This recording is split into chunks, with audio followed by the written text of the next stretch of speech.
प्रिय छात्रों, आज मैं आपको प्रॉफिट एंड लॉस के क्वेश्चंस को सॉल्व करने की कुछ शॉर्ट ट्रिक्स बताऊंगी। आइए देखते हैं, स्टार्ट करते हैं। हाँ जी, इसमें कुछ फॉर्मूला होते हैं, वो आपको याद रखना होंगे। आप चाहे तो नोट कर लें। देखिए, क्रय मूल्य यानी कॉस्ट प्राइस, विक्रय मूल्य यानी सेलिंग प्राइस, लाभ यानी प्रॉफिट, हानि यानी लॉस। अब देखिए, इसमें 2 टाइप के क्वेश्चन होते हैं। एक तो होता है वस्तु के रूप में और एक होता है अमाउंट के रूप में। वस्तु के रूप में यानी उसमें क्रय मूल्य जो है उसका कोई अमाउंट नहीं होगा, विक्रय मूल्य का कोई अमाउंट नहीं होगा। उसमें ऐसा बताएगा 15 आम का क्रय मूल्य 20 आम के विक्रय मूल्य के बराबर है, तो इसमें कोई अमाउंट का जिक्र नहीं है। तो इस टाइप के क्वेश्चन में ये फॉर्मूला लगेगा। देखिए, profit percentage is equal to profit divide by selling price multiply by 100। और लॉस परसेंटेज निकालना है तो loss percentage is equal to loss divide by selling price into 100। Amount के रूप में वो तो क्लियर है, क्रय मूल्य का अमाउंट दे रखा है, विक्रय मूल्य का अमाउंट दे रखा है, तो आपको ये फॉर्मूला यूज करेंगे। Profit percentage is equal to profit divide by CP into 100। Loss percentage निकालना है तो loss percentage is equal to loss divide by CP into 100। ठीक है, ये आपको याद रहेगा तो आप इस क्वेश्चन को सॉल्व कर सकते हो। आइए देखते हैं, क्वेश्चन स्टार्ट करते हैं। मीनल ने एक कार 2.5 लाख रुपए में खरीदी तथा 3,48,000 में बेची। उसे कार पर कितना प्रतिशत लाभ हुआ? देखिए, ये तो आपको पता ही है। आपने जिस रेट में खरीदी है वस्तु, उससे ज्यादा में उस वस्तु को बेच रहे हो तो आपको प्रॉफिट होगा। अब देखिए, इसमें क्या दे रखा है, कितने रुपए में बेची है? 3,48,000 में। खरीदी कितने में थी? 2,50,000 में। तो ज्यादा में बेची है तो आपको प्रॉफिट होगा। तो क्या हुआ? प्रॉफिट होगा है। तो कितना आया? 98,000। अब कितना प्रतिशत लाभ होगा? ये प्रॉफिट आया, प्रॉफिट परसेंटेज निकालेंगे। प्रॉफिट परसेंटेज कितना होगा? 98,000 का प्रॉफिट हुआ है। कितने पे हुआ है? 2.5 लाख पे। आपका क्रय मूल्य 2.5 लाख है ना, और परसेंटेज निकाल रहे हैं तो मल्टीप्लाई बाय 100। ये 2 जीरो कट जाएगा, ये 2 जीरो कट जाएगा, और 5 5 जा, और 5 से ये भी कटेगा, 196। तो कितना आया? 196 अपॉन 5। इसको सिंप्लीफाई करेंगे तो आपका आएगा 39.2%। ये आपका आंसर हो गया। आइए नेक्स्ट क्वेश्चन देखते हैं। एक व्यक्ति कुछ वस्तुएं P रुपीस में प्रति दर्जन के भाव से खरीदता है तथा P/8 रुपीस प्रति वस्तु के भाव से बेच देता है। उसका लाभ प्रतिशत कितना होगा? देखिए क्या लिखा है, खरीदने का क्या लिखा है? P रुपये प्रति दर्जन, और बेचने का P/8 प्रति वस्तु। तो सबसे पहले तो यूनिट सेम करना होगा। आपका खरीदने की भाव प्रति दर्जन है तो बेचने का भी प्रति दर्जन होना चाहिए। तो आप इसको क्या करेंगे, आपको विक्रय मूल्य को क्या करेंगे, आप P/8 है, मल्टीप्लाई 12 कर देंगे, प्रति दर्जन है तो ये कट जाएगा, 4 2 जा और 4 3 जा। तो आपका विक्रय मूल्य कितना आया? 3P divide by 2। क्लियर? अब आपका विक्रय मूल्य आपका 3P डिवाइड बाय 2 आया। क्रय मूल्य कितना दे रखा है? P है, तो विक्रय मूल्य में से क्रय मूल्य माइनस होगा तो प्रॉफिट आ जाएगा। प्रॉफिट कितना आएगा? 3P divide by 2 minus P। तो कितना आएगा? इसमें एलसीएम लेंगे, 2 एलसीएम, तो 3P माइनस 2P। तो कितना आया? P divide by 2। ये आपका प्रॉफिट आया। अब प्रॉफिट परसेंटेज निकालेंगे। प्रॉफिट परसेंटेज, इसमें क्या होगा? Profit divide by cost price. Profit कितना है? P/2। कॉस्ट प्राइस कितनी? P, multiply by 100। अब इसको कैसे करेंगे, P/2 मल्टीप्लाई 1/P कर देंगे, 1/P इंटू 100, तो P से P कट गया और ये 50 से कट जाएगा, 52 जा, ये आपका आ गया 50%, ये आपका आंसर हो गया। आइए नेक्स्ट क्वेश्चन देखते हैं। मनोज ने 2 रेडियो 6400 रुपये में खरीदे। एक रेडियो 25% लाभ तथा दूसरे को 25% हानि पर बेच दिया। यदि दोनों रेडियो के विक्रय मूल्य समान हो तो प्रत्येक का विक्रय मूल्य कितना होगा। देखिए 2 रेडियो 6400 रुपये में खरीद रहे हैं, तो एक का क्रय मूल्य x मान लें और दूसरे का 6400 माइनस x। ठीक है, एक रेडियो पे 25% लाभ हो रहा है तो 125/100 लिख सकते हैं, 125% का 125/100, और दूसरे पे 25% हानि है तो 75/100। 100 में से 25 है तो 75 हो जाएगा, हानि है तो। अब दोनों का विक्रय मूल्य समान हो, अब इसको सॉल्व कर सकते हैं। 25 5 जा और 25 4 जा, 25 3 जा और 25 4 जा, तो अब इसको सॉल्व करो। 5x/4 इज इक्वल टू, इस इक्वेशन को 3 से मल्टीप्लाई कर लेंगे, 6400 into 3 minus 3x divide by 4, ये 4 से 4 कट जाएगा,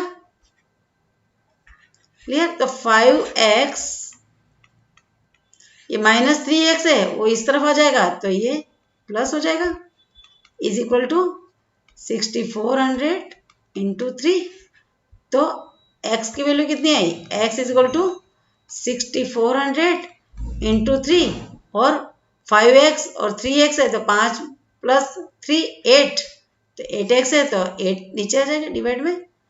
अब ये 8 से कट जाएगा, 8 8 जा, तो x क्या है आपका, क्रय मूल्य कितना आया 2400। तो 2400 जो क्रय मूल्य आया, तो इसमें प्रत्येक का मूल्य निकालना है। इसका क्या लिखा है, फर्स्ट रेडियो का निकाल देते हैं। x क्या है आपका, क्रय मूल्य कितना है 2400, तो 2400 इंटू 125 डिवाइड बाई 100, 0 से 0 कट गया ये दोनों, तो आपका 125 इंटू 24 करेंगे तो कितना आएगा 3000। ये आपका एक रेडियो का आया। अब दूसरे रेडियो को आप निकाल सकते हो, यही आपका क्रय मूल्य आपका 2400 रखते हुए 25% हानि पे निकाल सकते हो। तो क्या लिखेंगे, 6400 माइनस 2400 मल्टीप्लाई बाय 75/100, तो भी आपका 3000 ही आएगा। तो प्रत्येक का विक्रय मूल्य समान आया 3000 3000। आइए नेक्स्ट क्वेश्चन देखते हैं। एक व्यक्ति ने एक घोड़ा तथा एक गाड़ी 20,000 में खरीदी। उसने घोड़े को 20% लाभ तथा गाड़ी को 10% हानि पर बेच दिया। इस प्रकार कुल सौदे में 2% का लाभ हुआ, तो घोड़े का क्रय मूल्य कितना होगा।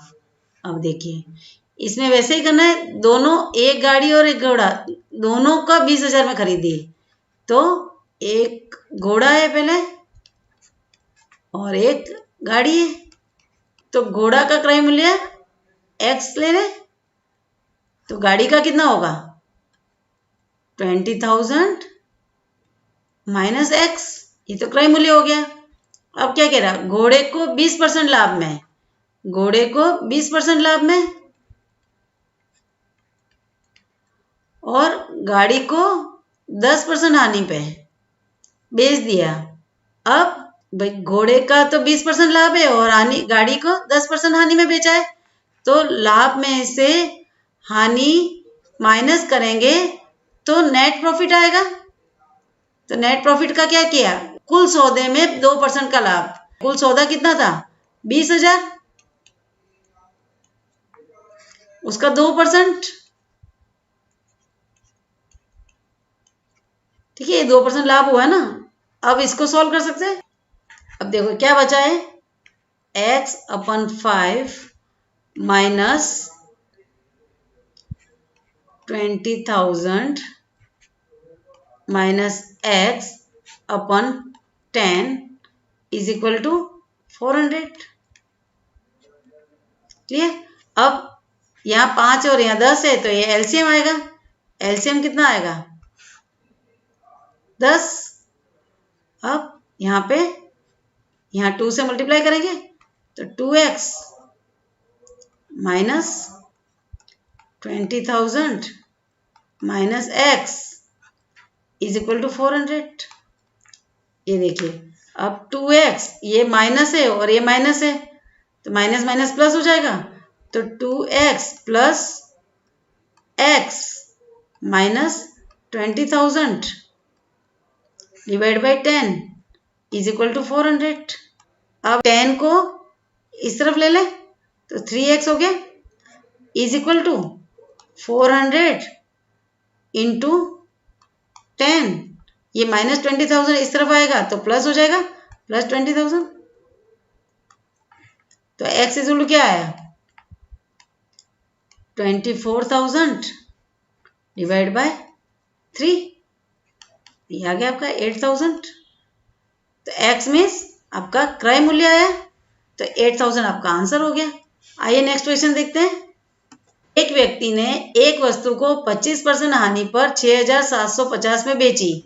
यदि वह इसे 15% लाभ पर बेचता तो इसका विक्रय मूल्य कितना होता? एक व्यक्ति ने एक वस्तु को 25% हानि पर 6,750 में बेची, तो यहाँ पे क्रय मूल्य नहीं दे रखा है, तो क्रय मूल्य अपन x मान ले। अब x 25% हानि पर बेची है, 25% हानि तो कितना हुआ? 75%। तो 75% को 75 डिवाइड बाई 100 लिख सकते हैं। कितने में बेची? इज इक्वल टू 6,750 में बेची। तो इसको सॉल्व कर सकते हैं आप। 25 3 जा 25 4 जा, तो 3x divide by 4 is equal to 6,750। तो x इज इक्वल टू क्या आएगा? ये 4 इस तरह डिवाइड में है तो मल्टीप्लाई में चला जाएगा, और 3x तो 3 डिवाइड में आ गया, 3 से ये कट जाएगा, 3 2 जा 6, 3 2 जा 6, 3 5 जा 15, 3 0, ये आ गया आपका 2250 इंटू 4 कितना आएगा? 9,000। ये 9,000 रुपये क्या आया? आपका क्रय मूल्य आ गया। तो वह इसे 15% लाभ पर बेचता है, तो 9,000 जो रुपये आए उस पे वो 15% लाभ पे बेच रहा है, तो 9,000 का 15% लाभ है तो 115 हो जाएगा। 9,000 इंटू 115 डिवाइड बाई 100, ये 0 0 कट गया, तो 115 इंटू 90 करेंगे तो कितना आएगा? 10,350। तो उसका विक्रय मूल्य कितना आया? 10,350। ये आपका आंसर हो गया। आइए नेक्स्ट क्वेश्चन देखते हैं। किसी वस्तु को 20% लाभ पर बेचने से उसे 20% हानि पर बेचने की तुलना में 60 अधिक प्राप्त होता है, तो वस्तु का क्रय मूल्य कितना है? क्या लिखा है? किसी वस्तु को 20% लाभ पर बेच रहा है, तो इसमें क्रय मूल्य नहीं दिया है तो क्रय मूल्य के x मान ले। अब उसको 20% लाभ पर बेच रहा है तो 120 अपन 100 लिख सकते हैं। इससे बेचने पे उसको हानि होती है, कितना परसेंट हानि होती है? 20% हानि होती है, तो x इंटू 80 डिवाइड बाई 100, तो दोनों के डिफरेंस कितना आता है? 60 रुपये अधिक। अब इसको सॉल्व करें अपन, ये 0 0 कट गया, ये 0 0 कट गया, 2 4 जा और 2 5 जा, 2 6 जा और 2 5 जा, तो क्या आया? 6x अपन 5 माइनस 4x अपन 5 इज इक्वल टू 60। अब इसमें 5 5 नीचे है तो 1 अपन 5 कॉमन ले ले, क्या है ब्रैकेट में? 6x minus 4x is equal to 60। अब ये 5 डिवाइड में तो इधर मल्टीप्लाई में ले लेंगे, 6x minus 4x 2x is equal to 60 into 5, तो x is equal to 60 into 5 divide by 2, तो ये आपका आ गया 150। ये आपका आंसर हो गया। एक घड़ी को 20% लाभ पर बेचा जाता है। यदि घड़ी के क्रय मूल्य तथा विक्रय मूल्य में से प्रत्येक को 100 रुपये कम कर दिया जाए तो लाभ 5% अधिक हो जाता है। घड़ी का प्रारंभिक क्रय मूल्य कितना है? देखो घड़ी का क्रय मूल्य कितना है, x मान ले, और विक्रय मूल्य कितना होगा? विक्रय मूल्य 20% लाभ है ना, तो x इंटू 20% लाभ है तो 120 अपन 100। अब इसको सिंप्लीफाई कर दे, 2 6 और 2 5 कितना आया? 6x अपन 5। अब क्या कह रहे हैं? क्रय मूल्य तथा विक्रय मूल्य में 100 रुपये कम कर दिया जाए तो x माइनस 100, ये नया क्रय मूल्य आ गया। नया विक्रय मूल्य कितना आया? 6x अपन 5 माइनस 100। अब क्या कह रहा है? कम कर दिया जाए तो लाभ 5% अधिक हो जाता है। लाभ 5% अधिक, पहले कितना परसेंट था? 20%, तो 5% अधिक तो कितना हुआ? 125%। तो क्या हुआ? x minus 100 into 125% is equal to 6x अपन 5 माइनस 100। ये आप कट जाएगा, 25 5 और 25 4 तो ये 5 से मल्टीप्लाई हो जाएगा, तो 5x माइनस 500 अपन 4 इज इक्वल टू, ये एलसीएम लेंगे, 5 एलसीएम आया तो कितना हुआ? 6x minus 500। इनको क्रॉस मल्टीप्लीकेशन कर लेंगे तो ये 5 से होगा 5x minus 500 is equal to, ये 4 से होगा 4 तो 6x माइनस 500। ये 5 से मल्टीप्लीकेशन होगा तो 5 5 25x minus 2500 is equal to 24x minus 2000। तो 25x minus 24x is equal to, ये 2500 इस तरफ आएगा तो प्लस हो जाएगा, 2500 माइनस 2000। तो x इज इक्वल टू कितना आया? 500। 2500 में से 2000 गए तो 500 आ गया। 25x में से 24x तो x आ गया। ये आपका आंसर हो गया। Okay, thank you.